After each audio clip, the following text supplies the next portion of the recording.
J-E-T-S,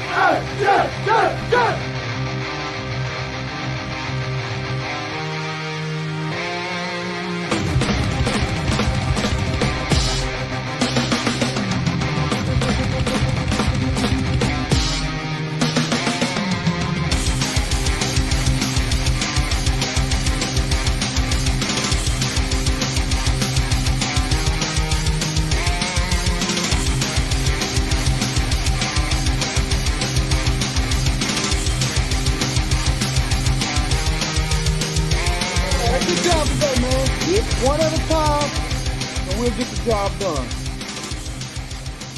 Y'all know what to say. On three. 1, 2, 3. and the home of the Jets.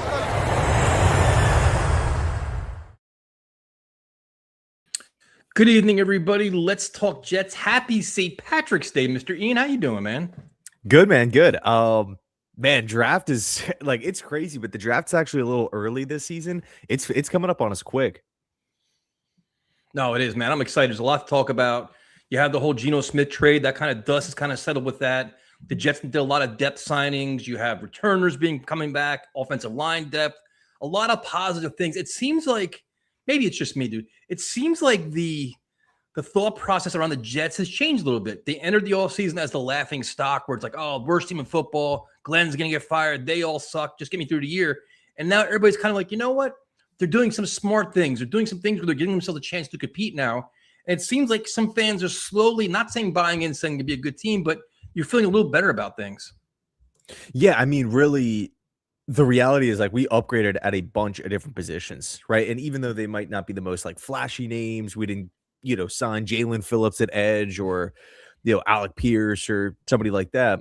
It really feels like a bunch of floor raising moves, in my personal opinion, kind of sealing the cracks of the roster. So, when we are out there and the starting player, whoever that might be, has to sub out, we're replacing that guy with a solid rotational player as opposed to a practice squad guy or, like an undrafted free agent or someone that could be on the last, 12 months of his NFL career. And that, week after week after, it's not the end of the world after 1 week, one game, you have to do that. But if that's happening every single Sunday, right? You're undrafted free agents and practice squad players are taking 40 to 45% of the snaps. It's like, you know what? We're probably going to be finding ourselves in the losing column. Yeah. Especially if the coaching isn't elite and the quarterback play isn't elite, to kind of make up for it. So, I personally think that, man, we attacked a whole bunch of positions of need. We raised the floor of this team, and we're getting the team ready to be more, in my personal opinion, competent and ready to go for the start of the season. And also something to make a note of, man, with the draft, 4 picks. It's not like in previous seasons where it's just the 2. I was kind of thinking about this the other day. When we get to 2028, assuming that there's no sort of trade ups or anything, like it's going to be weird just picking, like having 1 pick in the first round, or like, oh man, like we only have 1 pick tonight. Like the past 2 years, we've had like 3 or 4. So yeah, it should be weird, but you got to factor in, unless we're going quarterback with one of these selections, 4 new starters coming in the fold as well.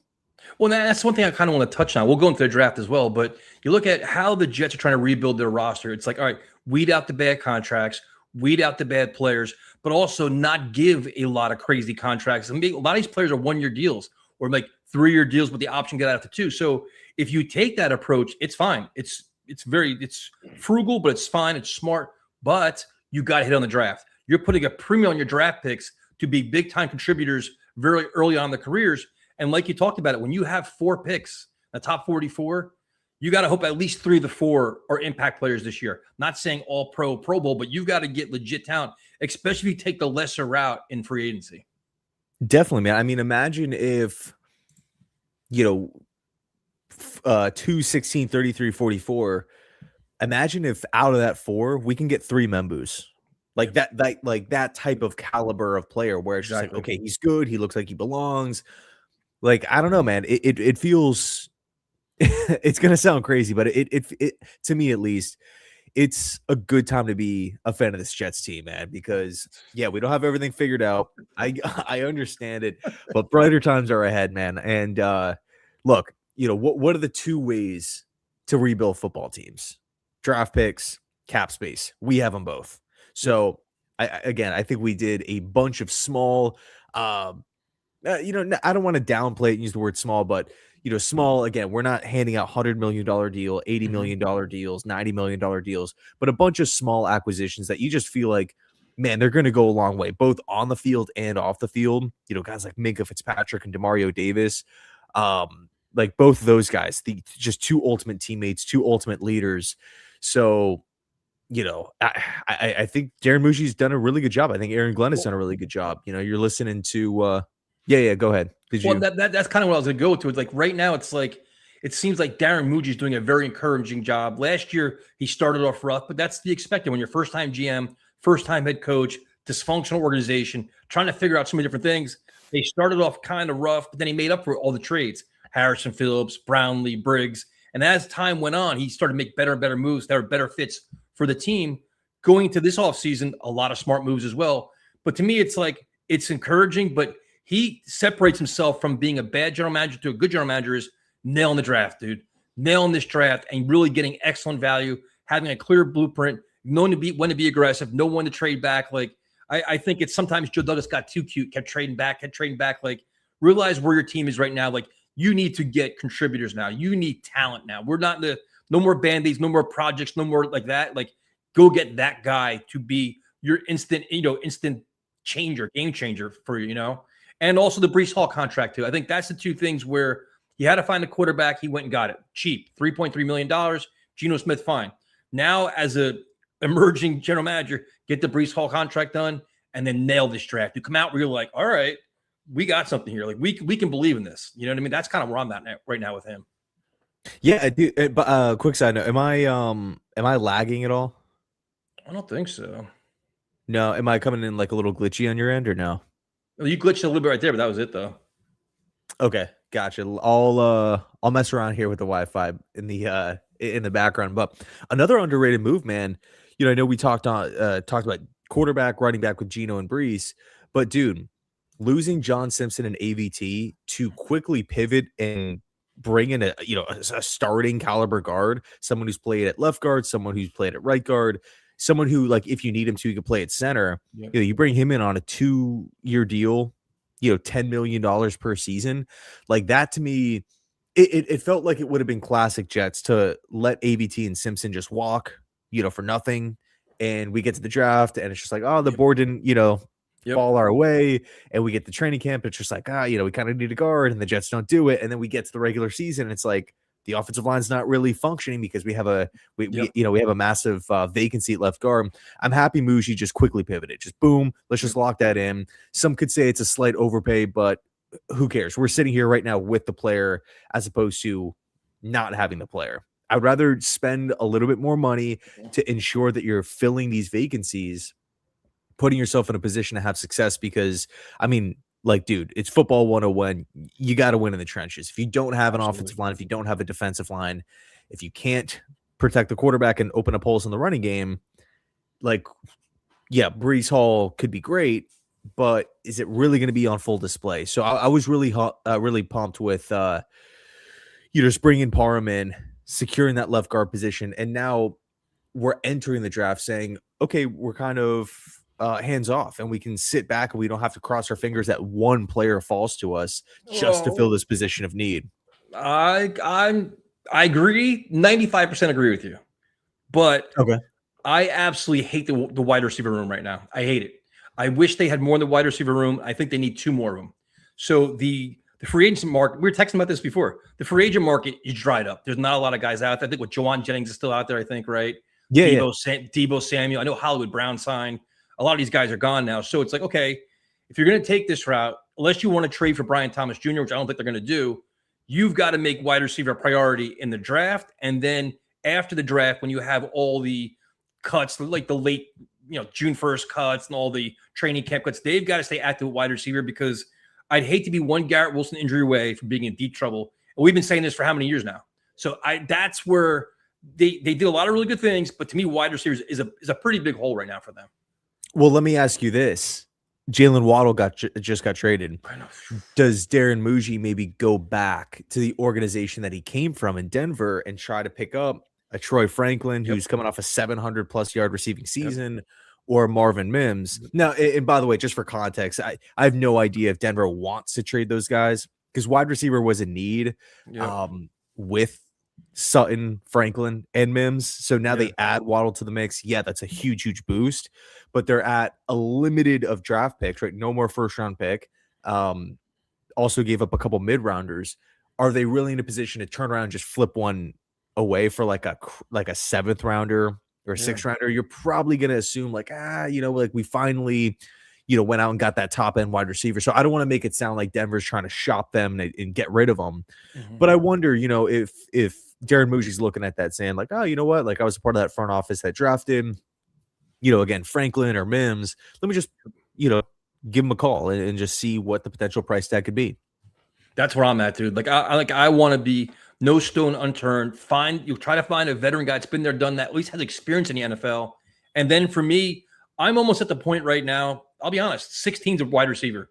Everybody's trying to talk me about, oh, you got to get a guard, you got to get this. I need a wide receiver. And I hate where everybody talks about a deep wide receiver class. Oh, wide receiver, this class is loaded. And every friggin' year we hear that. And every friggin' year we go in the 4th round and get a bust. First round. And if that guy's not there, then Sadiq. I'm going to go playmaker. Like first, number 2 pick we'll talk about. But 16 for me, it's got to be a pass catcher. It has to be. Because you have to make the wide receiver group a strength. Like you want to have Geno Smith to have a lot of opportunities. But if you draft Ty Simpson or whoever else, have a young nucleus of wide receivers that can work together and grow together and have a difference. Because it's just, I don't want to carry on Arian Smith or, it's just Isaiah Williams, good story, but bring in talent, dude.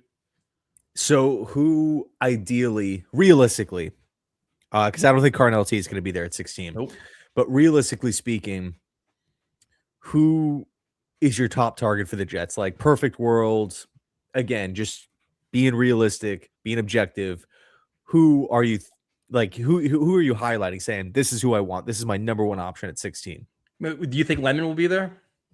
There's a chance. There's definitely a chance. I mean, I will say this, with the Rams at 13, it really seems like they're trying to still go all in. If I was the Rams, I would consider Ty Simpson, because I don't think you could ever argue against taking a quarterback.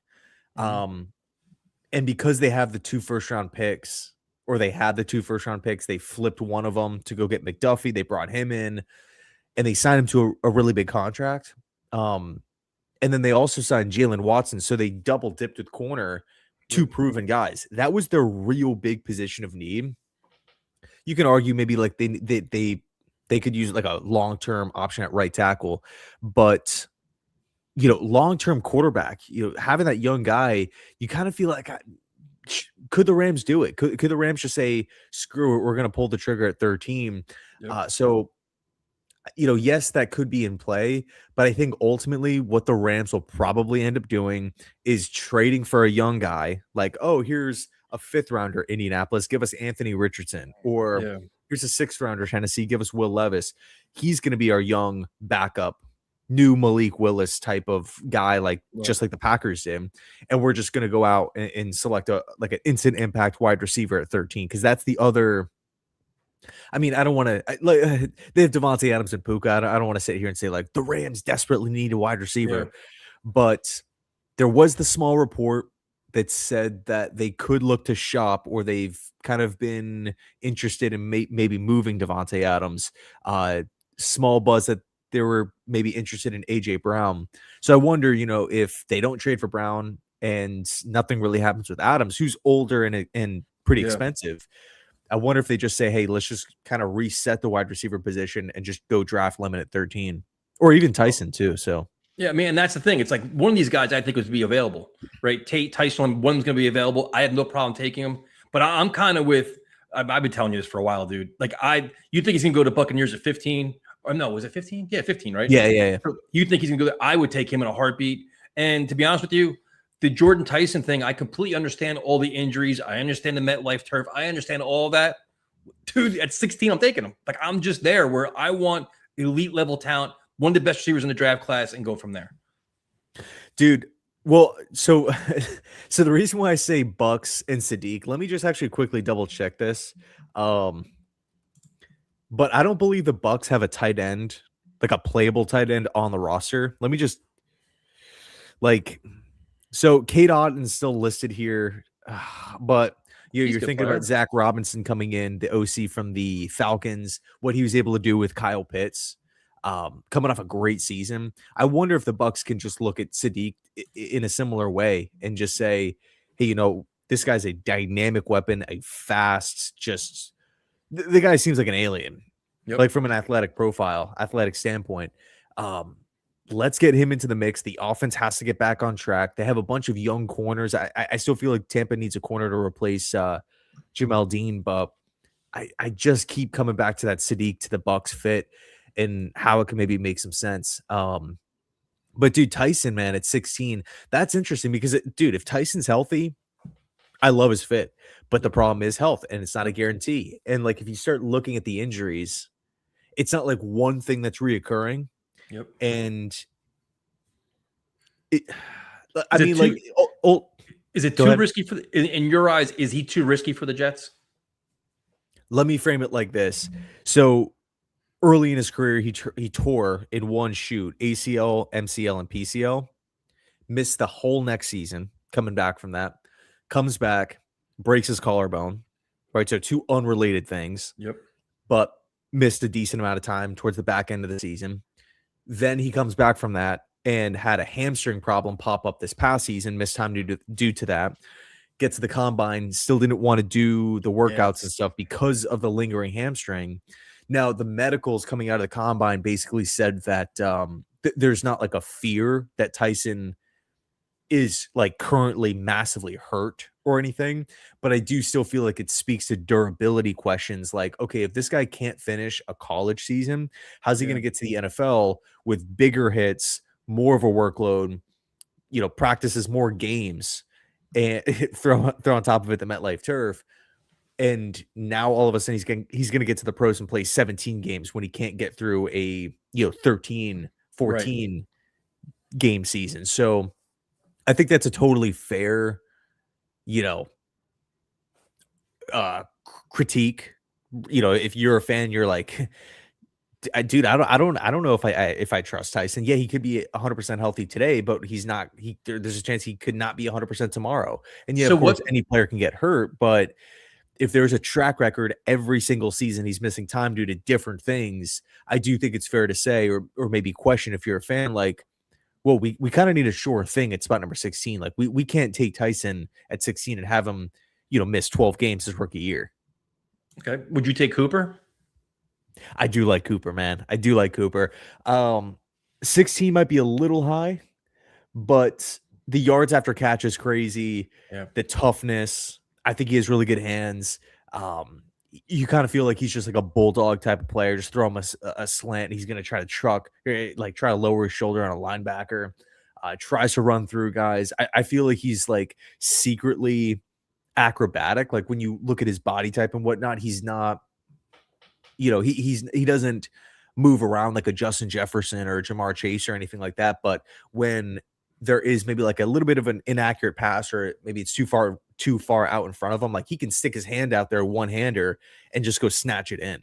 Or if he wants to like do a quick toe tap on the sidelines, like he can do that too. So he's like a sneaky, underrated, I don't want to say like ballerina at the position, but like he's definitely more graceful than maybe if you just type in like Omar Cooper highlights and watch like 2 minutes and he's just like Yeah. catching a slant, running upfield, catching a screen and running upfield.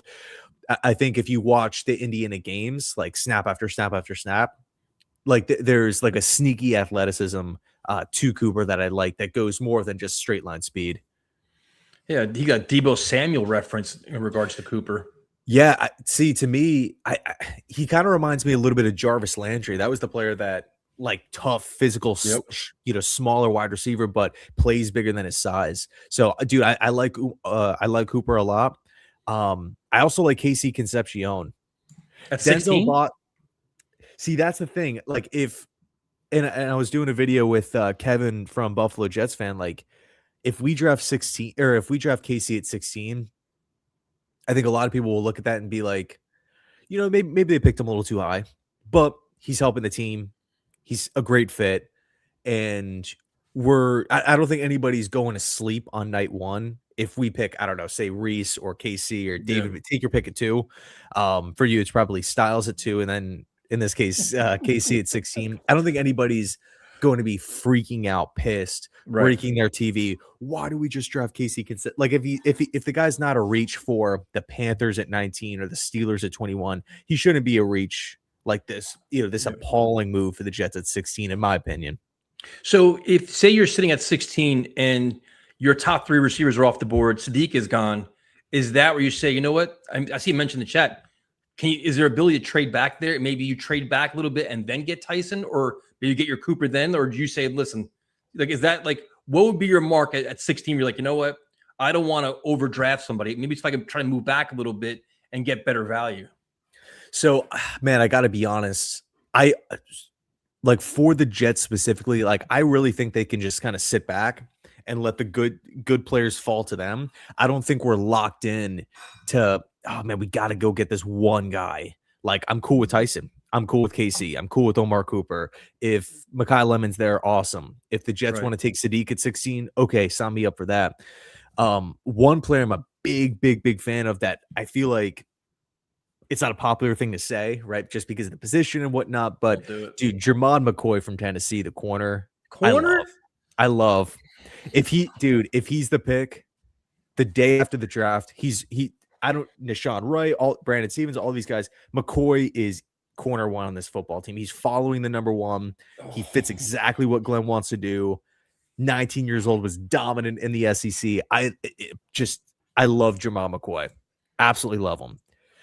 And with the 4 picks, I really don't, personally mind. If you want to go down that route and just say, hey, this is the best player on the board, and we feel like he could be a corner 1, at the next level, then let's pull the trigger on it. Thank you for your support, Lauren. We definitely appreciate it. Yeah, that's that take. I think we'd have to be we'd be arguing then, because I'd be pissed. I would not. If I'm going, well, let's talk about the number 2 pick, because there's a lot of consensus where it's like the Jets are going to go defense, because it seems like at that spot, it's either going to be Reese, Bailey. Some people may like Styles. Don't know who those weirdos are, but that could be a possibility. So let's do a little game here. I'm really curious to see how you handle this. You're now Ian Muji. You're now the general manager of the New York Jets. You have to sell me on Arvell Reese is the undisputed, has to be the pick at number 2. What would you tell me about Reese to make me believe, you know what, this guy is it? No, don't consider anybody else. So the first thing I would say is you've watched every snap of Jets defensive football last season. They were anemic getting after the passer. They were inconsistent stopping the run. They definitely lacked game changers and top end talent. And I think Arvell Reese can help out in all of those categories. I think if you take a look at Arvell Reese's game, of course, it's a bit of a projection to the next level because of his age at 20 and him not having a ton of experience. But you kind of look at someone like a TJ Watt, not comparing the two, those two from like a game standpoint, like, oh, they're the exact same player. But like TJ Watt was only like a 1-year starter back at Wisconsin, but like there was a lot of upside. There was power. He was good against the run. He upside as a pass rusher. I think with the recent scheme change to a 3-4, it makes so much more sense to go after a Reese or even a David Bailey. Ruben Bain, I felt like would fit either. Or, if we kept, if we kept the 4-3, whatever, or we wanted to swap over to the 3-4. But Reese to me is just he's the most complete player at that position with the highest upside.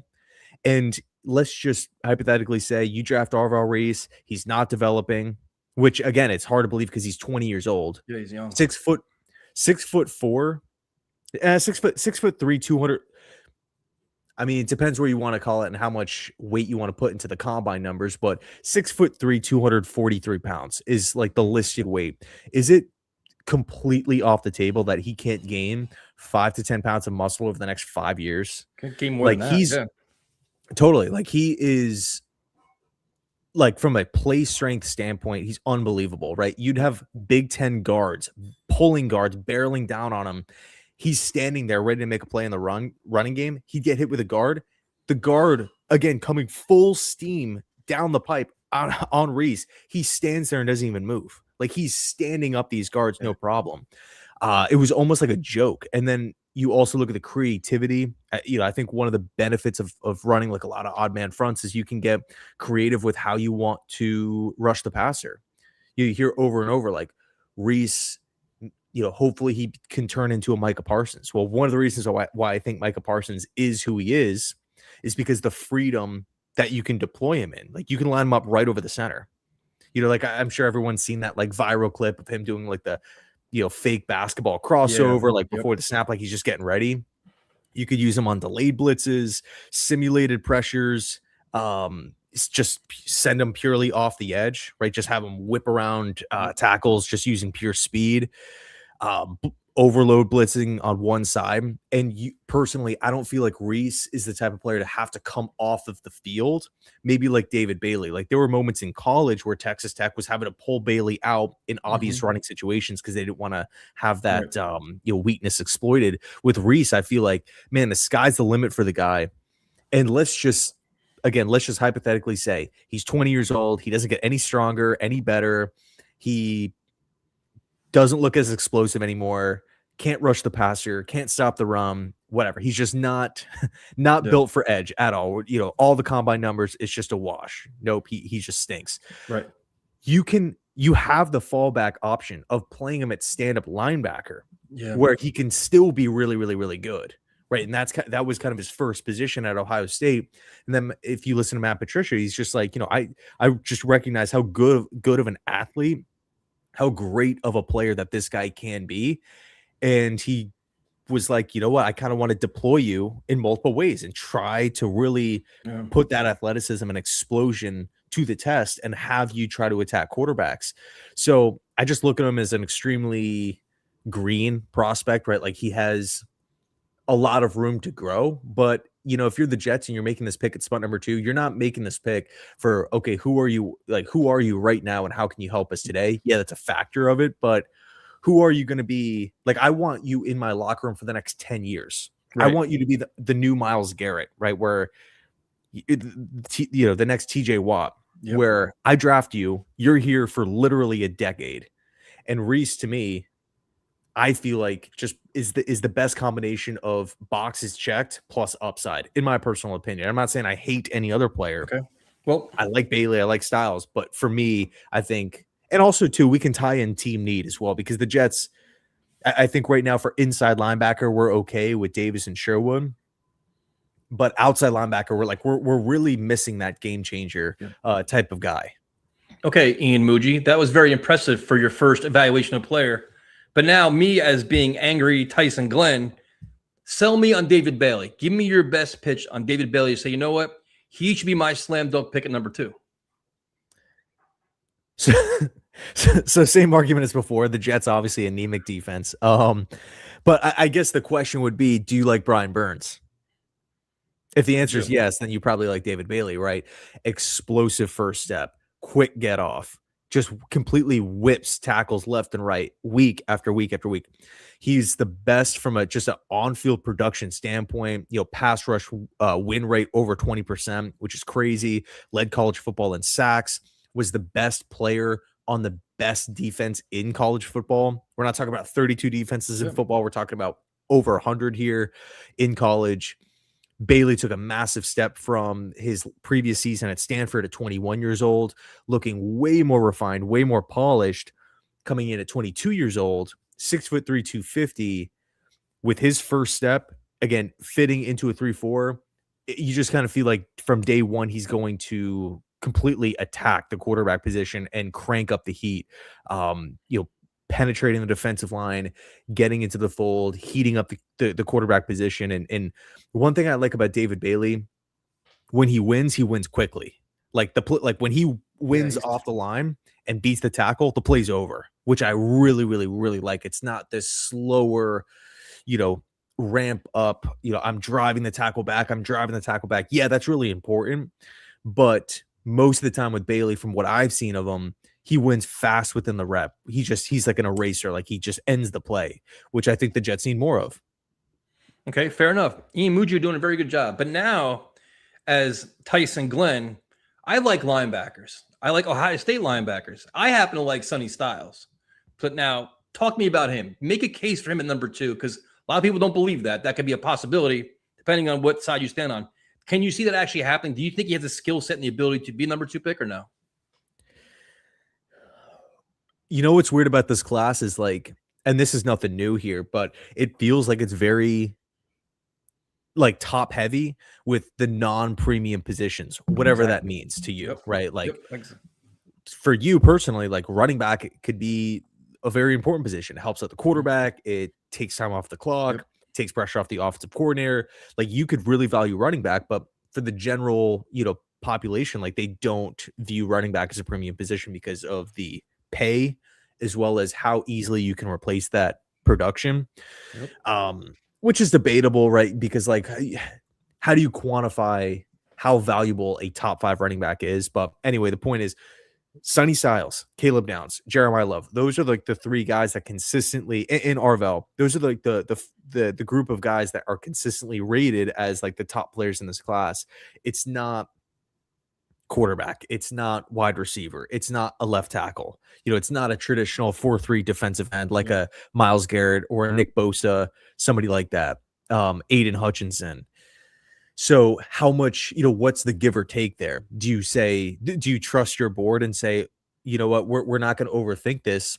We're picking up at the top of the draft because we don't have enough good players. 100%. Let's go out and select this good player because, depending on how valuable the position is, it doesn't change the fact that this guy could be a difference maker for you. Whether that's Caleb Downs, whether that's a Sonny Styles or Jeremiah Love, like he is unquestionably a great player. Now, of course, the draft isn't a perfect science, and there's injuries and stuff. Stuff happens, but do you take that approach, or do you weigh it like, you know what, if the pick is Sonny Styles and we pass on Bailey, we pass on Reese, and those guys turn into great pass rushers. I mean, to be honest, you can argue if Reese and Bailey are just good pass rushers, 10 sacks, 9 to 11 sacks per season, nothing really too crazy.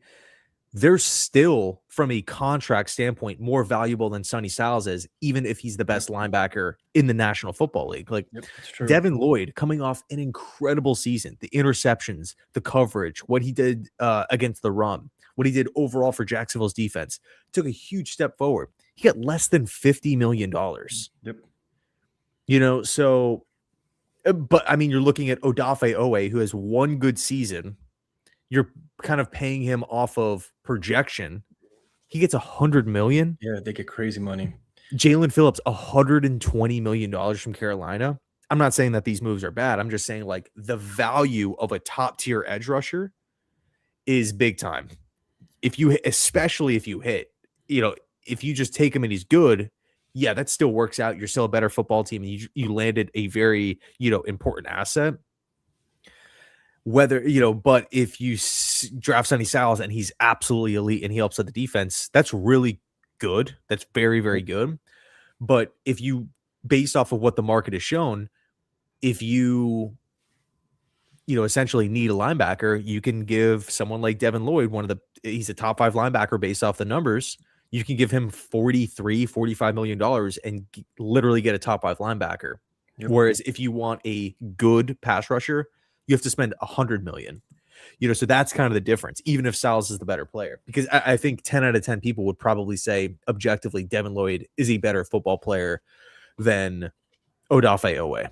Oh, 100%. Boye Mafe got 60. He got $20 million more than Devin Lloyd, and Boye Mafe had 2 sacks and was a rotational pass rusher for Seattle this past season. So it's just there's I don't think it's a coincidence that quarterbacks get paid the most. The next highest group of guys that are paid are the players that attack and end the quarterbacks, right? In the defensive ends and the edge rushers. And then I would probably say the number 3 most important, 3 or 4 is wide receiver, which is directly tied to quarterback, and then left tackles who are directly tied to quarterback. So So then, of the three players, you have Reese, you have Bailey, you have Styles. Which one do you think has the most? I mean, they're all elite players. They're all phenomenal players. Which one do you think has the most bust potential or most chance to disappoint of those three? I'm kind of realizing that you asked me to sell you on Styles, and I kind of argued against You it, did, which makes no sense. Now you got people turning on me now. Like I told you, see, where's it? Freaking smart ass to Afram checkmate. No, I'm trying to get a selling point. You're trying to kill my dreams over here. But which one do you think has the biggest? Like which one gives you the most concern of all three of those guys? I would say. Are you talking about just as players or for the Jets at 2? For the Jets at 2. Styles gives me the most I'd be the most hesitant with him. So if you rank them, you go Reese, Bailey, Styles. That's the order on how I want the Jets to draft them. But I would be lying if I said Arvell Reese is a perfect prospect and there's nothing to worry about there, because ultimately, like, it is a bit of a projection with Arvell Reese. Yeah, it is. Like, we don't have 14.5 sacks that we can look at. Tangible sacks. Boom. He's, rushing the pass. He has 300 pass rush snaps, and he's dominating tackles left and right every week. We have a little bit of that, but the sample size was pretty small. So the theory with Reese is, hey, if Arvell's 20 years old and is just making Big Ten offensive linemen look stupid and weak, what can this guy look like with NFL coaching 2-3 years from now? He's already proven, based off of the combine numbers, based off the tape, that he moves exceptionally well, vertically and horizontally. He could play multiple positions. He could do a bunch of things really, really, really well with stopping the run and being able to hold his own, set the edge, just kind of create that wall right there on the line of scrimmage, and massive upside rushing the passer. I think that's why we get those Micah Parsons comparisons, right? Yeah. Or like the player that he kind of reminds me of was Von Miller coming out of Texas A&M. Yes. Now, Von had a lot more experience, but kind of one of those same sort of like, I mean, hybrids almost it's almost like a derogatory term these days. Like you almost look at like the word hybrid as a bad thing, but for Reese to kind of just be this, like, his position's stand-up linebacker, right? Stand-up inside linebacker. And then Patricia's just like, you know what? Like, we really like your explosion. We really like your athleticism. We're going to like just try to, send you and, off the edge and use you as like this creative, quarterback, punisher, this QB spy at times. We're just going to try it. And he's doing it at an exceptional level. I think there's a ton of value in that. It's kind of like, like if someone sees you driving a car really well and they're like, you know what? Like, here are the keys to an F1 car, just take it around the track, and you're like really good at it, but you only have one lap, it's just like, whoa, like there's something here. Yeah. You haven't had a whole lifetime to prepare and to practice at this, but from what we've seen, like, you're really, really good at it. So it's definitely intriguing. And also too, like, David Bailey's 2 years older than Reese. Mm-hmm. So in my opinion, I think it's fair if you want to compare Bailey and Reese today, but one of the big, and we're literally just talking about this, one of the biggest things with Bailey was him at 21 years old, taking a huge jump when he switched schools to Texas Tech, right? The coaching, the polish, the refinement.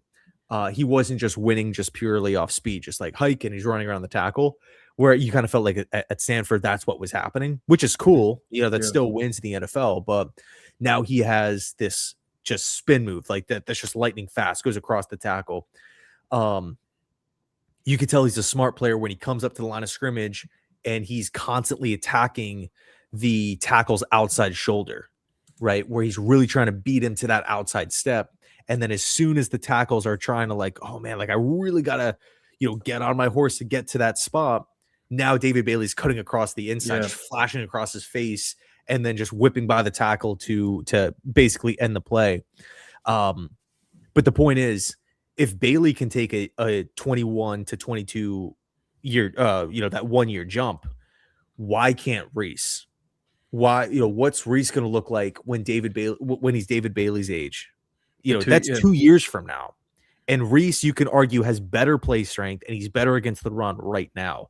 And David Bailey is what, 5 to 10 pounds on Arvell, and Reese is playing in a better conference with notorious or they're Big Ten's known for good offensive line play. Ohio State, Michigan, Iowa, even some of the smaller schools too, like Minnesota and Northwestern and stuff. Like, there's a lot of good offensive linemen that always come out of the Big Ten. Wisconsin, Reese is showing better play strength and a better ability to stop the run in a quote unquote better conference. But do you just want that?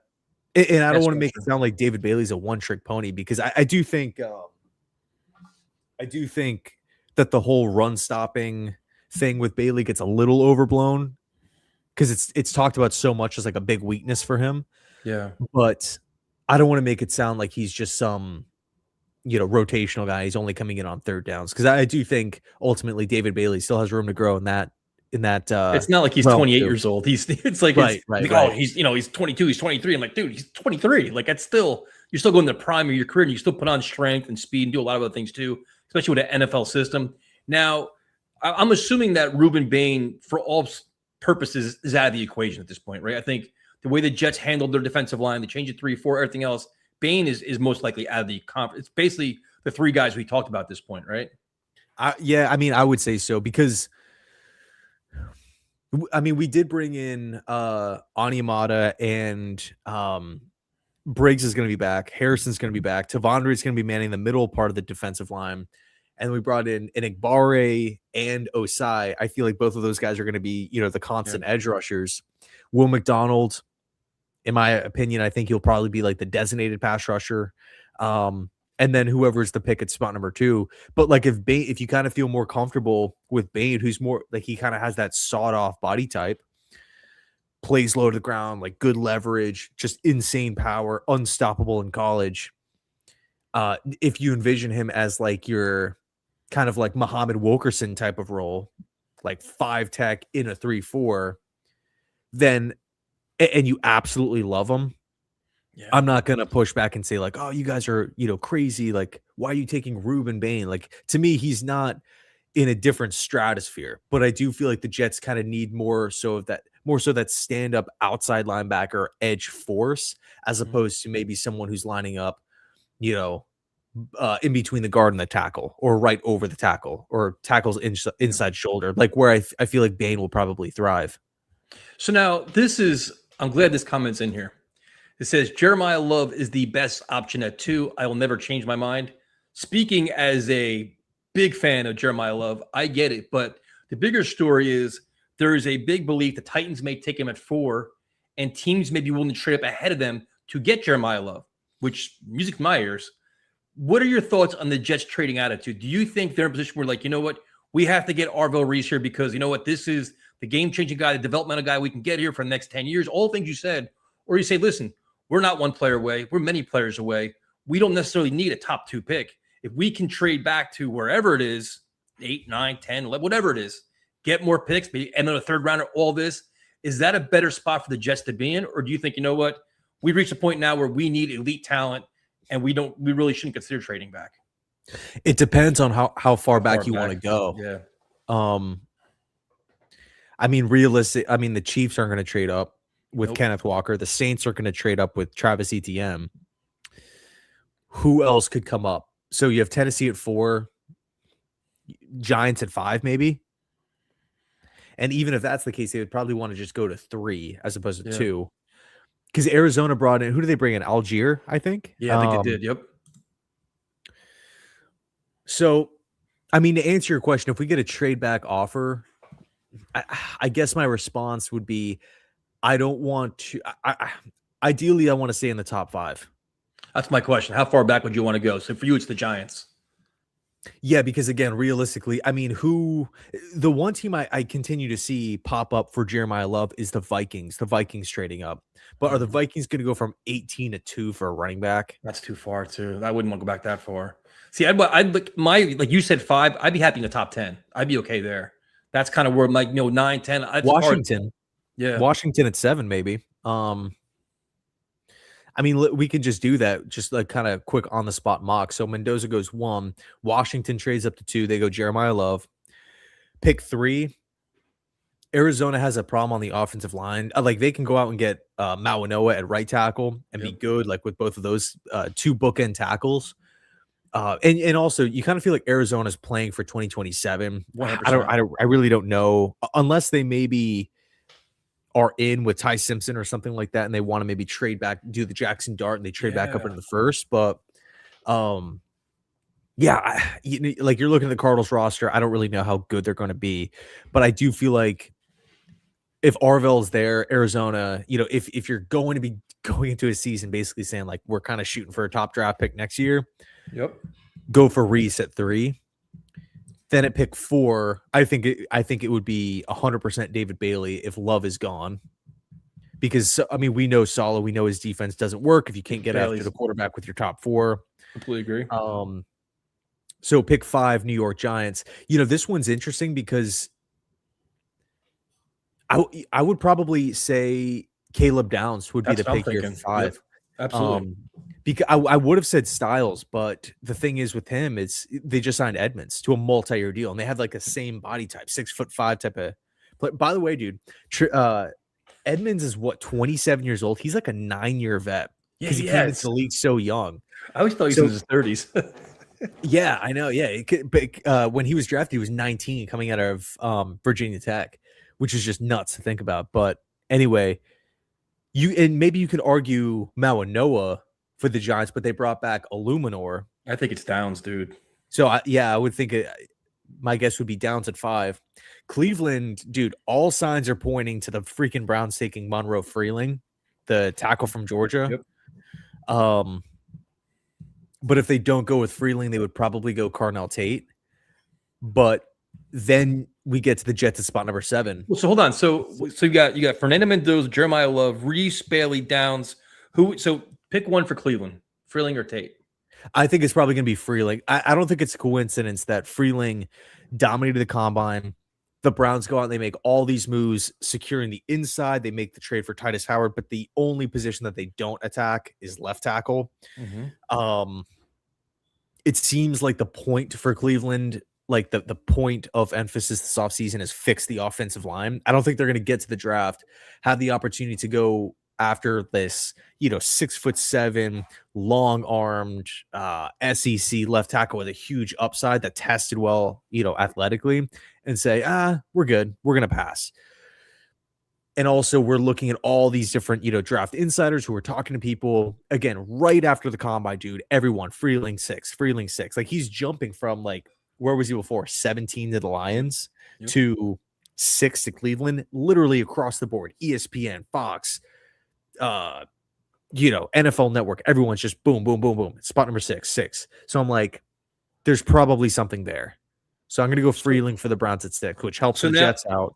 And I would go Carnell Tate at this point. Yeah, because then now you get 7. You're looking at Carnell Tate or Styles. I would think that would be your 2 options, right? At 7, you're not going to take Bain. Yeah, I mean, to me, it's like, dude, Tate or Styles. That's interesting there because you have to take Tate. You're getting the best trade in the draft. That's Tate. So your value of your trade back in that scenario actually works. Where you're not getting Reese, but you're significantly improving your offense with a great receiver, whatever other compensation you get at 7, whatever, say 3rd round pick, second, whatever other stuff, and then you still have 16 to go defense in if you had to, so you can still address other spots at 16. So the trade back would actually work in this scenario. Yeah, and another thing too is having 33 and 44. Like this class is pretty damn deep at edge rusher. So if you want to come back first pick of day 2 and go out and snag, the edge rusher that fell, whoever that might be. I mean, there's so many of them. I mean, off the top of my head, like just 2nd round options, are Mason Thomas from Oklahoma, Cassius Howell from Texas A&M. I still feel like the NFL people are higher on Keldrick Falk than the media. Like I'm seeing mock drafts with Falk going around too. I can't. His dude, 6'8" SEC player. He was asked to kind of play in a different role. I feel like Falk will definitely be first round. So. Yeah, I mean, I think you can argue taking an edge rusher there. But yeah, I mean, we would be walking away with, let's just say, Carnell Tate, whoever we get at 16, 33, 44, and then whatever other pick that we got from Washington. Can't be mad about that. So this comment says, trade down and take Love. I think if you trade down past the Titans or Giants, you're not getting Love. Love's gonna be a top 5 pick, I think.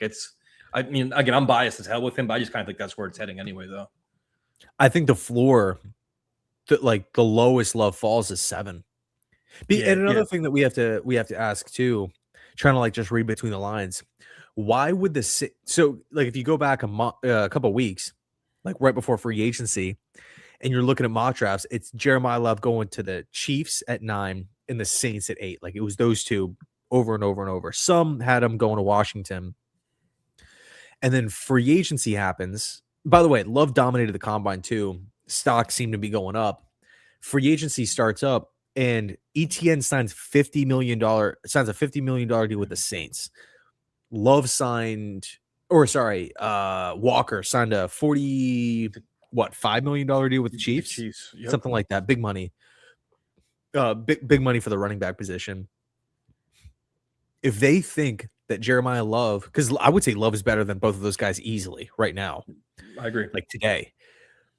If the Saints truly thought that if they love Jeremiah Love and they thought he was going to be on the board, why give Travis Etienne $50 million? You kind of think that they know Love is not going to be there. Nope. So let's go get a running back now because he's not going to be on the board. So they can go out and secure another position, Tate, Bain, whoever. But that would just be, and I find it interesting because the Chiefs did the same exact thing. Yeah, and they're picking right next to each other. So it's like, is there maybe something happening behind the scenes where they're like, whoa, keep an eye on Tennessee at 4, the Giants at 5. Like they love Jeremiah, and he's not going to be falling out of, the top 7 here. So New Orleans, like he's not an option for you anymore. Kansas City, he's not an option. So you got to go figure out maybe some other avenue, which then in turn leads them to paying these free agent backs. Is there any other player that somebody could covet enough to say, I got to jump the Cardinals or I got to jump the Titans, get the 2 and make sure I get him? Because like Love is the big one because it's a running back and he's I'm just biased as shit with him. But is there another player where you're like, this guy is going to, over the next month, climb the charts where he's going to be, we have to have him. Let's trade the Jets to get him. I'm trying to think of somebody, because if Love is now going in the top 5, someone's getting booted down. Someone's dropping down. Mm-hmm. My guess it would probably be Noah would be the one that's going down. But that assumes that Arizona goes David Bailey at 3. Reese goes 2 to the Jets. Titans go Love at 4. But then, if Downs is the pick at 5, now you have 2 names slipping out, Noah and Styles. So, I mean, because the trade-ups, they don't just happen. Like you kind of, like you're trying to find a team like, okay, who's in a position right now where you kind of feel like they're win now, they're one piece away and they're just out of range, or what's a position that's really, really, really thin. Like you can argue maybe like Freeling or like left tackle, but who's going to want to jump into the top 5 for Monroe Freeling? That's, if you're going on the list, okay, Browns at 6, Washington at 7, they don't need one.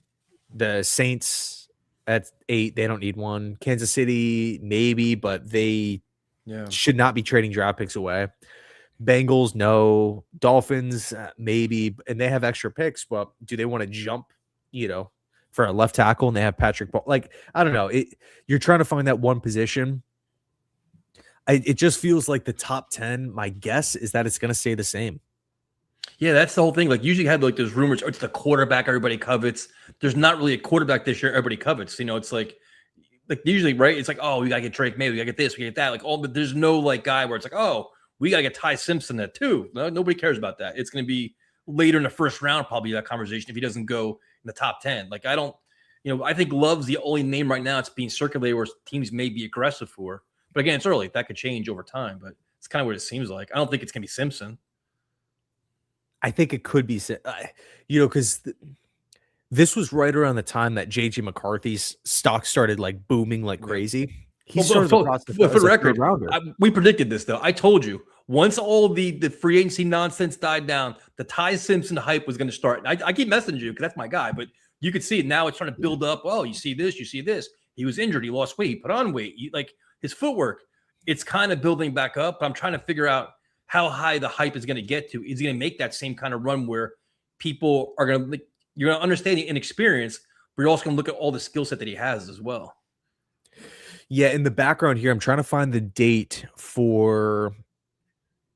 Okay, here it is. March 24th. So next week, the Alabama Pro Day takes place. And I wonder, because you have the one team at pick 3 in the Cardinals that you just, because I think a lot of people look at the Rams and they say Ty Simpson's the perfect fit there. He doesn't have to play right away. He's a coach's son, so Sean McVay's going to love him, from a mechanical standpoint, from like a love of the game standpoint. He fits the system really, really well, just like the quick passing, under center, ball comes out, accurate when he has protection. But Mike LaFleur's coming in from the Rams.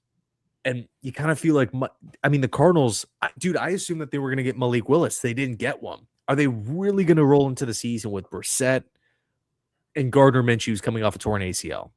And that's it. You can maybe argue they go after like a Nussmeier later on in the draft, or if they just, are completely sold on whatever, Dante Moore, Lenore Sellers, somebody like that. Think about next year. Yeah. They could definitely do that. And I feel like maybe Arizona's leaning that way, but when we get to the pro day, if we see Mike LaFleur lurking around, right, maybe standing behind Ty Simpson as he's doing the dropbacks, smiling, whatever, like I wonder if Arizona, like if we could have a JJ McCarthy just rise, right, where all of a sudden the Cardinals can just say, screw it, we're taking him at 3. That would be bold. That would be interesting. That would be really interesting. That would kill. That's good. Yeah, and not saying I think that's going to happen, but just we're trying to find somebody who could be a potential trade down type of thing, Yeah, because I'm trying if to the Cardinals are sold on him at 3, then you probably have to jump Arizona, get him at 2. But who would that other team be? You don't really feel like there's that other team that has like the draft ammo, like because Pittsburgh won't do it. Nope. Miami has the assets, but they just paid Willis $67 million. Yeah, I don't know. No, I think that Ty Simpson's going to be interesting, dude. You can just see it. It's slowly starting now where it's like Dan Orlovsky will tweet things out and Brian Baldinger will think, and slowly but surely every analyst is part of, I never saw this before. This is really good. And then the fans will buy in. He'll have a great pro day. He's going to interview really well. He says and does all the right things. It's going to be just a matter of where he goes. And I don't think, we talked about this before. Like, I don't think the Jets are going to get involved until after 16. I think after that, if he's somewhat still around there, they have to kick it around. But I don't think if he somehow falls to 16, I don't think they pull the trigger there, dude. I genuinely don't think they'll do that. Do you? I wouldn't rule it out. I think at this point, they're probably going to pass. Just a complete guess on my part. But can I ask you one question? And I agree, but like this is to this point here. This is something that I argued with a couple days ago with somebody. They're like, if the Jets truly love Simpson, like you're like this guy's a slam dunk. This guy's everything we want. If that's the case, you take him at 2. You don't take him at 16. You don't take a chance of losing him. Like if he's on your board, you're like, this guy is our next quarterback. We love him. But if you're like, we'll take him at 16 over 2. If you want him that bad and quarterbacks at a premium, you take him at 2 then. Why even take a chance of losing him? Right? Like that's how you'd have to handle it. Like that's not something you play around with. Well, that's kind of like the Jackson Dart situation, right? The Giants decided to roll the dice and they hit in their eyes. I think the question would be, are you sold on Bailey, Reese, and these guys at 2? If you aren't, and you're like, dude, we kind of like we feel the need to go out and land Simpson because we absolutely love him, then I can see that playing out. But if they're like, dude, we cannot pass Reese up, let's just take Reese now and then package 44 and 16 to try to shoot up. Yep. Yeah, I think it's got to be how much of a conviction they have on Simpson. If it's like, listen, okay, we love Reese. Reese is our guy. We got to get him. Then as the draft plays out, you get to 9, 10, 11. You're like, you know what? This Simpson guy is still there, and we think really highly of him, and we need a quarterback. It's a need. You have Geno Smith, but you want that developmental quarterback, your project quarterback. Instead of settling for your 4th round, let's get him now because he's got more talent than anybody else in the draft in our eyes, other than Mendoza. Like I could see, you can make a case for it. I'm just not sure the Jets will have the balls to do it, or they have the you know what I mean? Like it's there's a lot of risk. The backlash will be crazy, especially with Geno. It's just I don't they'll do it or not. I don't know why. I do think that the Jets are a good landing spot though for a quarterback to step in, like a young guy, because he doesn't have to play right away. Geno is not on the same level as like a Wentz, a Dalton, where you feel a Tyrod, where he's going to get hurt in 4 weeks, or he's going to be benched. If the team is not great after, if they start 0-3, Geno's like a playable option that can get you through 17 games. Mm-hmm. When Simpson does have to play, he's going to have a line. He's going to have 2 tackles. He's going to have, hopefully Brees back for 2027 and Garrett. And then also, the other picks as well, 33, 44. Like what's exactly happening there? Could one of those be a wide receiver? Could Brian Thomas become a Jet? Like there's opportunities to get better. And then also, this is also really, really important too. If you love Simpson, you take him and you're coming away from the draft with him. I know everybody, like we're all like living in the moment and stuff, but we still have 2027. Maybe we go out and we pick Geno Smith's cousin and Jeremiah Smith next year to pair him up with Garrett and Ty. And it's just like, whoa, dude, like this is crazy. That's the way to look at it. Yeah, man, because think about that. There's a lot of things that could happen. And listen, I'm not saying take him at 16 or trade up. You're right. He may not even be there at 16, the way it's going right now. But you look at that world, say you take Reese at 2, you take Simpson at 16. And like, oh, this is ridiculous. Then at 33 and 44, you address 2 needs. He's going to sit this year. He's going to sit this year while you install your offense and you let Geno Smith run it and you establish everything you have and figure out exactly what you have. Next year, as Simpson transitions, you're now adding 3 first-round picks to that. That could be a receiver, another tight end. God knows what it could be. It could be a running back for all we know. But you're adding all these young playmakers, and he already has a year in the offense that he's already learned it. So you're already taking the progression there. That's actually a blueprint for developing and grooming your quarterback. You're adding talent around him this year, and then next year, and then next year he plays. Works for me. It's not a terrible idea. It's just he has so much inexperience that he needs playing time. Like sitting and watching is great, but he's also got to play too, and he's not going to do that. So it's like I understand both sides of it, but it's not the worst plan of all plans, man. It's really not. A lot of quarterbacks sit. Lamar Jackson sat. Patrick Mahomes sat. Brock Purdy sat. Jordan Love. Jordan Love. That's a good one. Aaron Rodgers, Tom Brady, right? These guys. Yeah, it's kind of funny because like the Justin Herberts, the Andrew Lucks, they ruin it for everybody. It's just like instant success. You got to go out and be a star. So like they set a standard, and then like everybody should like fall in line. The other thing too, it's like you're getting, according to almost every analyst, you're getting the second best quarterback in the draft. And you don't have to trade up. And you don't have to trade up. And that's there. It's like, all right, in terms of good value, everybody needs a quarterback. You're taking a chance, and you're not, and you still have, like, this is a really good point right here. It would suck to have to give up your 3 first-round picks next year to move up to get the quarterback. If you already have it this year, you're maximizing your potential next year. Now you're just adding a surplus of talent, which is what you need. Yeah, but it's a great point. But I think what it ultimately boils down to is, do you love them or do you just like them? That's the question. That's the one where that's where you got to count on Frank Reich. To be honest with you, you got to figure out what's his evaluation. Him and Musgrave, how they evaluate, how much they covet him, and we got to take him in round 1, or we're going to say we'll take a chance on Aller or Nussmeier or whatever else in a later round. That's the question. I mean, they need a backup quarterback now. And then the other question is who's their backup? Like, would you want Will Levis? Would you consider him, or would you rather an Andy Dalton? I feel like Dalton would be better for the locker room. And, if we do go out and get a young guy, it would be more exciting, but it would be like, you just know that if Geno throws a pick or two, it's just like, put Levis in, put the, whoever it is, Richardson or, Joe Milton, like whatever, like young upsidey type of quarterback there is. I don't want there to necessarily be this weird drama. You know what I mean? Yeah.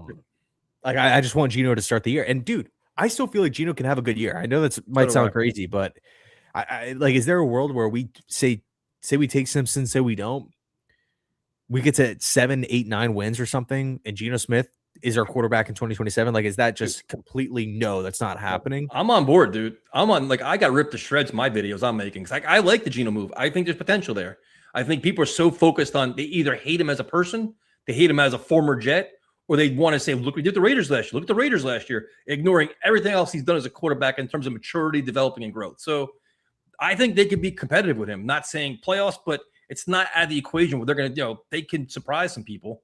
So, which is good. That's a perfect world too. We can win games, compete. Then the other thing, if you're winning games, guess what? We may have a coach. We may have a head coach then. Aaron Glenn may not be so bad. If the defense turns around, the offense is playing, all right, maybe we have the right staff here. Maybe we can keep, with this rebuild, with Muji in place, which is a positive as well.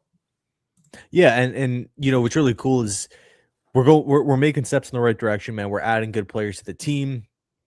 We need it. We need these good players, but the Jets they're making moves. We're not like some of these teams out there that just are kind of sitting on their hands or making some questionable moves or preparing to go into this, tank type of year.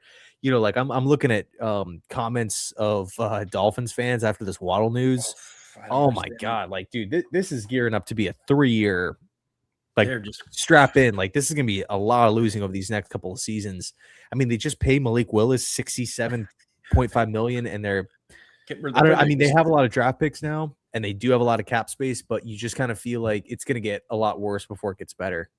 No, 100%. This is an interesting question from Boss Girl number 8. Ian Tyson, if we take Reese at 2 and Styles is still on the board at 7, you calling Washington to trade them 44 to move up for him, can trade 33 to recoup picks? My answer is no. If I'm taking Reese, I'm out on Styles. I want a wide receiver. I want the best receiver available.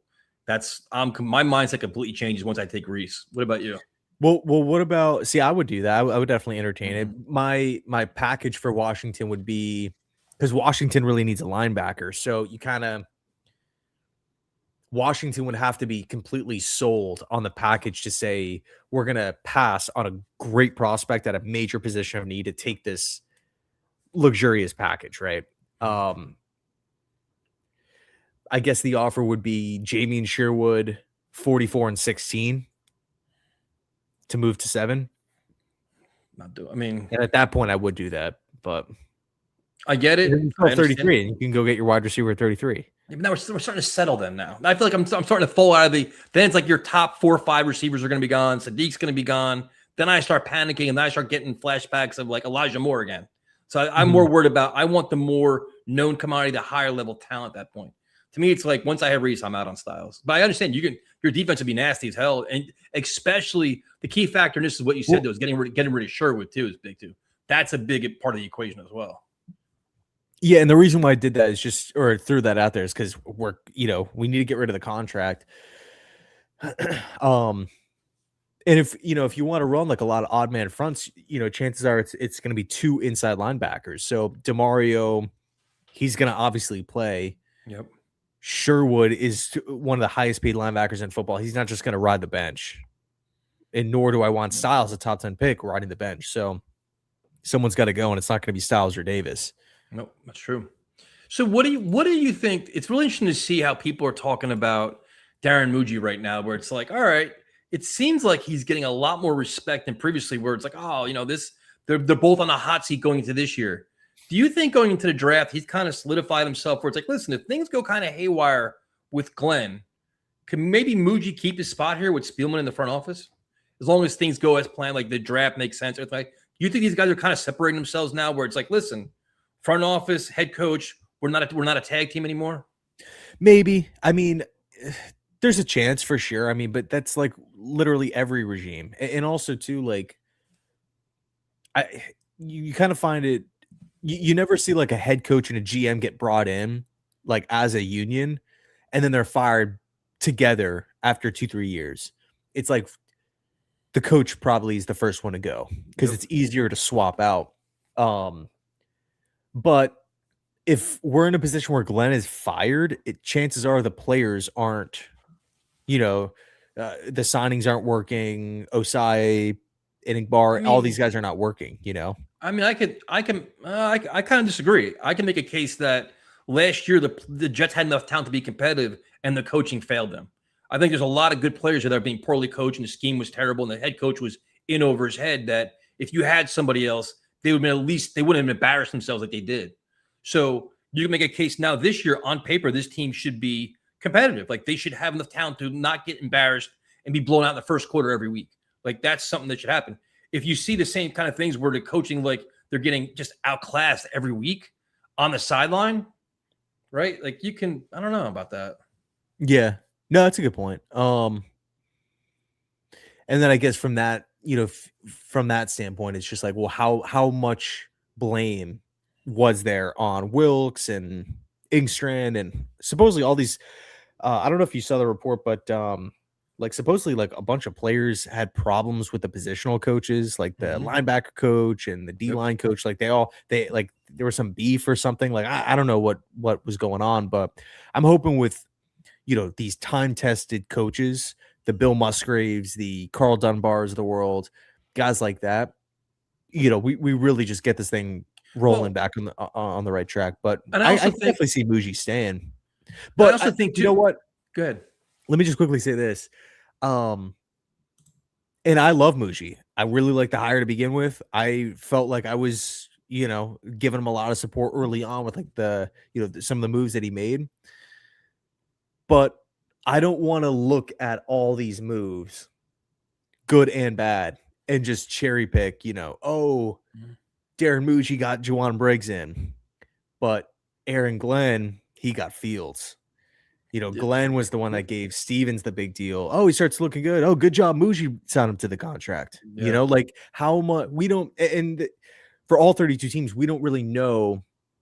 Well, some of them we do. Like with the Giants, we know that Harbaugh has like a lot of power, and those days with Mike Tomlin and the Steelers, Sean Payton and the Saints, Marvin Lewis and the Bengals, like Belichick, obviously with the Patriots. Like certain coaches have more power, certain general managers have more power.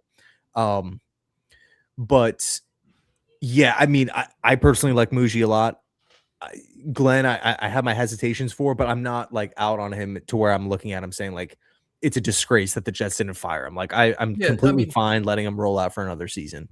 Well, no, I think that's a whole nother conversation right now, because you can make a very good case you should have been fired last year. A very, very good case you should have fired him last year. That's true. That's true. But I don't think the conclusion should have been he should have been fired.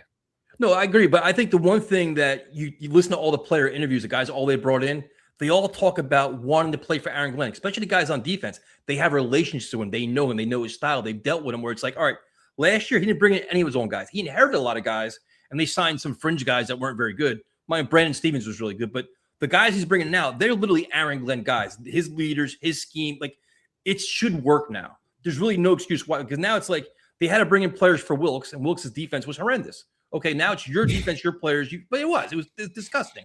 So now you're saying, okay, now you've eliminated that excuse.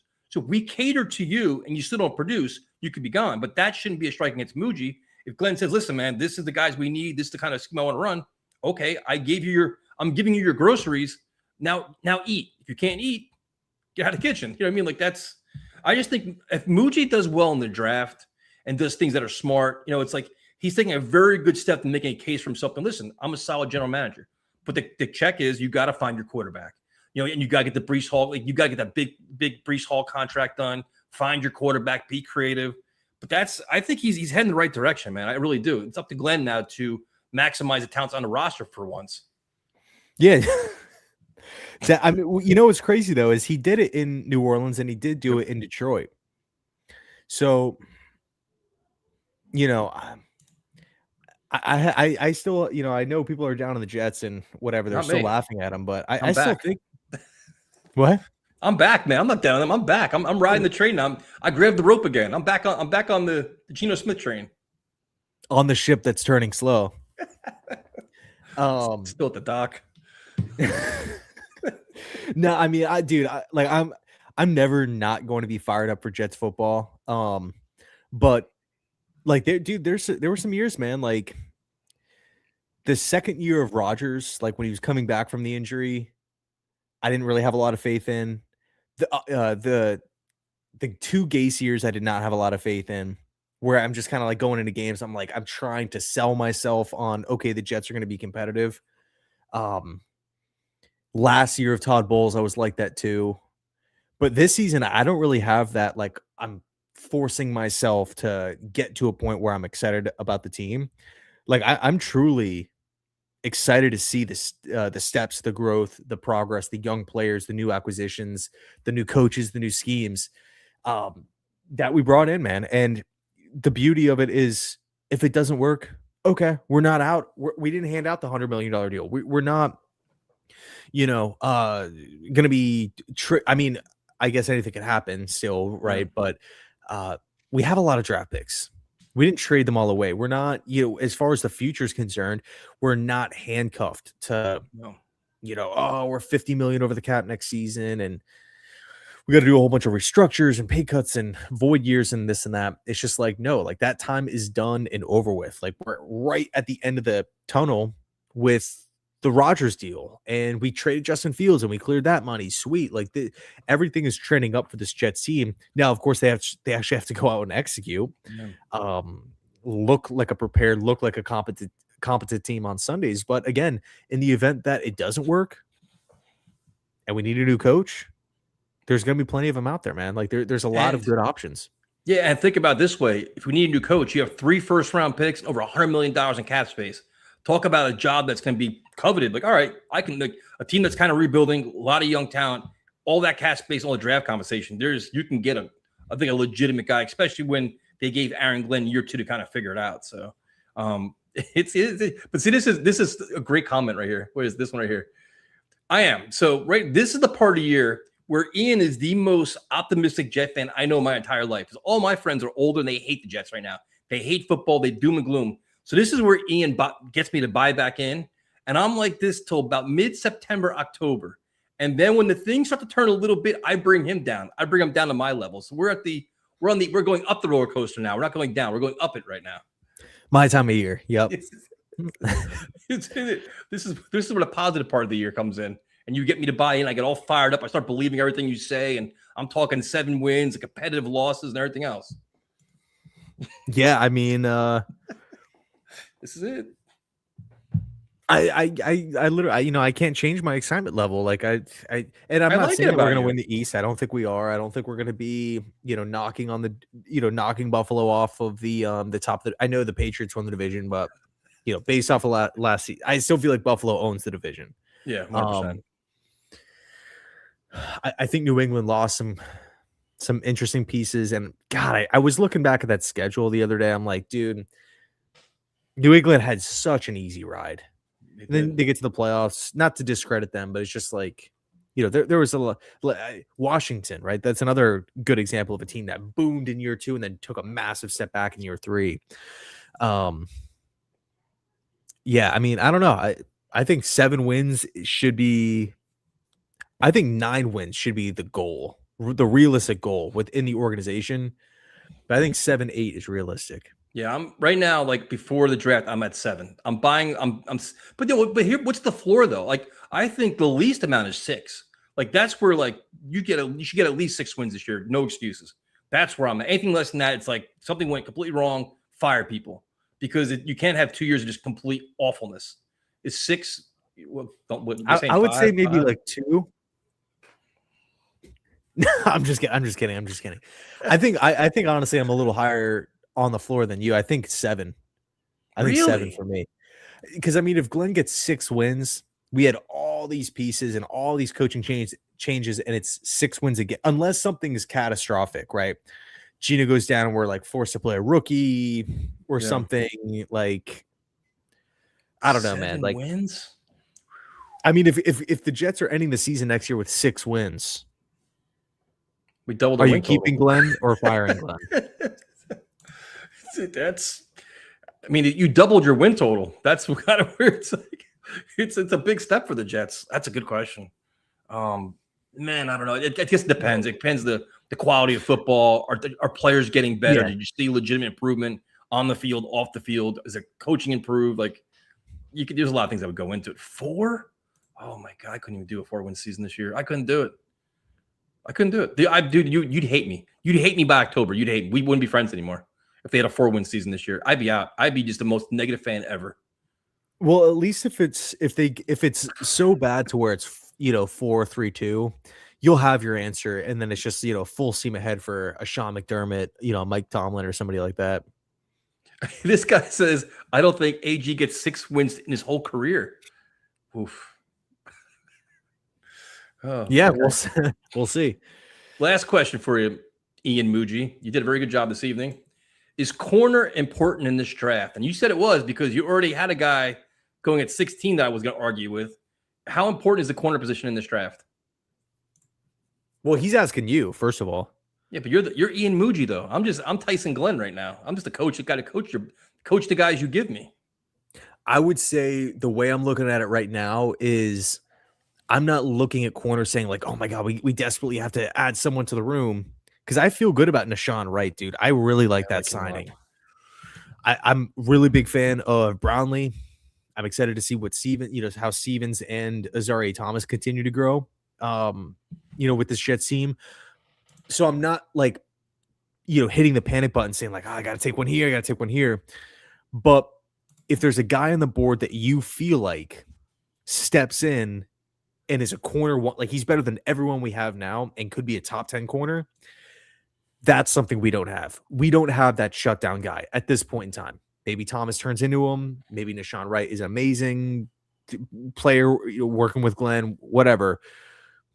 But some of these draft like if Mansour Delane's on the board at 16 and you feel like he could be that guy, I'm not going to like if we use this example, but NFL version of it, like would you trade? Well, I guess it doesn't really make sense with the contracts because these guys are getting paid a lot of money. But let's just assume that you can get take your pick on a top 10 corner, Devin Witherspoon, JC Horn. Would you give the 16th overall pick if you could have JC Horn or Devin Witherspoon on a 5-year rookie deal? That's a good question because I know the obvious answer, but how much do you value? Would you? Okay, Sorry, go ahead. Give me the other option. Give me that's option A. What's my option B? No, I was just gonna say the option B is keeping 16 and just rolling the dice with one of the wide receivers. Well, that's gonna be my thing. It's like, what if we're getting Lemon at 16? Like, I'll be happy with that too. Like, I think my question is, how do you evaluate Brandon Stevens, where he played a terrible defense last year, but he played very well. He saw some good things with absolutely no pass rush. You figure a better pass rush in front of him, better run defense. He couldn't get a position to get more turnovers and play it maybe at a better level. Is he considered a number 2 corner, like a 1B-ish? Like, where would you put Stevens at right now? I'm actually interested to see the rotation that they do, but for me, it's like if I look, I mean, what's cool too is, man, like these are extra picks. Like we're not talking about this at 2. Right. Like 2, we're going to go out and get an absolute beast. It doesn't even matter who we take. Love, Bailey, it doesn't matter. We're going to go out and get an absolute stud, a building block. So you come back at 16 and it's like, okay, we already landed. Like we already made our pick. And this is kind of the extra pick here, along with the 2-2s. But if you have a top 10, someone that you believe internally could be a top 10 corner, and we currently don't have that right now, I would be okay saying, cool, let's do it. We have 33, we have 44. Those are 2 more players that are going to be coming in the mix. We have the 4 picks next season. Like, so that BPA is totally fine for me. So you're going BPA there then, because you're saying we can have a top 10 corner, but in theory you could also have a top end receiver there, which is actually a bigger need for the Jets than corner is, though. Yeah, that's true. But I don't necessarily think Mekhi Lemon could ever be a top 10 wide receiver. Jordan Tyson's interesting because there are moments of like Justin Jefferson with him when he's playing on the field, but the health thing kind of concerns me. So you're saying, so in that world, you're thinking at 16, there's not going to be your slam dunk number 1 receiver there. Then it's going to be like, but you could have your potential top 10 corner there. That's where you're going best player available, which is a tremendous value, I guess, at that point then, right? That's kind of the way I'm looking at it is like with, and another thing too, it's like we see these wide receivers getting moved every year. Every year there's someone that's traded. There's someone involved in rumors. like I'm looking at 2026 and 2027 as kind of like this overarching thing. Like, okay, if we hit on both seasons, we can get back to the playoffs consistently. I mean, what, the 8 picks between the 5 1s, the 3 2s, $100 million in cap space next season, all the additions that we made this season. It's totally fair to assume that we can get back to the playoffs in 2027 if we hit in both classes and both free agency periods. So I'm not necessarily like panicking and saying like I need a wide receiver and I'm going to take wide receiver 5 and I'm going to pass on someone who I think could be a top 10 corner. Now, if you don't think he's going to, if you just think he's going to be another guy at corner, then you don't take him. You trust the board. Now, there's other positions where I maybe don't feel like I don't have that same type of mindset, like defensive tackle. I don't really know if I would take a Peter Woods or a Caleb Banks there, because it's like Jawan Briggs is young. Tavondre Sweat is really young. Yeah, Ani Mignata only signed the 1-year deal. Harrison Phillips is older, but I still have like a hesitation with going like top end D tackle at 16. If we didn't make those moves, I'd be more open to it. But corner is just the one where you just kind of feel like having that top end corner is just so valuable. Someone who follows, someone who can just clamp down a wide receiver. You're seeing like what Trent McDuffie just got paid. What the Rams had to give up for McDuffie. So if you can go out and get that guy at 16 while adding pieces at 33 and 44 and 2, and the second he arrives, he's better than everyone we currently have. I feel like that would just be, you're essentially passing that up for a wide receiver too. And I agree with you. I think the wide receiver is a bigger need, but it's better I value. think at that point, I'd rather just sign Jawan Jennings. Now, what do you think? This last question, I said it like 10 questions ago. With the signing of your boy Andre Sisco, do you see the safety position still being a big need where you say, we should probably still draft the safety, or they have a bunch of talent? I honestly think that Sisco is a guy that Aaron Glenn likes a lot, that he says, you know what, it didn't work in Wilkes' defense, but he's a ball hawk. There's a lot of really good things. He's a leader. In my defense, he's going to be a playmaker. His vision will probably come to fruition this year with Sisco, where I'm not going to downplay that at all. I think he's probably a good player. Do you think that gives them flexibility to say, no, we already have 4 back there. We don't need one. Does that kind of give you some versatility in the draft and not worry about safety, or do you still want one? Yeah, I would say so, man, because I mean, how does that make it? If Glenn hated Sisco and thinks he's terrible, why in the world is he re-signing in this safety class, in this draft class where there's so many options? Why is he re-signing? And it's not some sort of thing out of desperation either, because we signed Belton and traded for Fitzpatrick and have Malachi Moore on the roster. So it's not like, oh my God, nobody wants to come here. We didn't get one. Let's just go back and get him. No, like we re-signed him after we made a bunch of safety moves. So I don't know, dude. Like I think you're honest on that. I think he probably just didn't like maybe how he was utilized with Wilkes. Yep. Now, the Jawan Jennings is really interesting, man, because he's probably the last man standing at this point, him and Debo, in terms of like big names that are still out there. What kind of contract do you think he's going to get? Because a lot of the deals the last couple of days, like Christian Kirk was like, what, $6 million? Hollywood Brown got the same thing. They're all in that same range where it's nothing like flashy or gaudy. What do you think Jawan Jennings is going to get? He's obviously going to be better than that, but what do you think he's going to get? I'm kind of at the point where I think he might sign just a prove it deal. Like 1 year, maybe up to 10 mil or something. It kind of feels like Jawan Jennings was like the number 2 option on all the wide receiver needy teams. Yeah. Because, dude, like some of these contracts, like, dude, Pierce, $112 million. Nuts. Romeo Dobbs got paid a ton, dude. Wan'Dale Robinson got paid a ton. So, I'm looking at the difference between Jawan Jennings and Wan'Dale Robinson. Like, is it really that much of a difference between like overall production? Romeo Dobbs has not even had a season with 1,000 yards, and he got paid. So I don't know. To me, it kind of feels like it's a tough spot for Jennings, and I feel for him. I mean, who knows? Maybe he still ends up signing somewhere, but I don't. I feel like Jennings is a good player, dude. He's versatile. He could hurt teams over the middle of the field, short game, could play in the slot, play on the outside. He's a fiery player. I like Jennings, man. It's tough to pinpoint where he's going to land, but like a part of me feels like he's just going to go to like the Chargers or something and, rack up like 85 catches, have a great year. And everyone's going to be like looking around like, oh, how did the Chargers get this guy? Yeah. Yeah. He's sitting there staring right in front of you.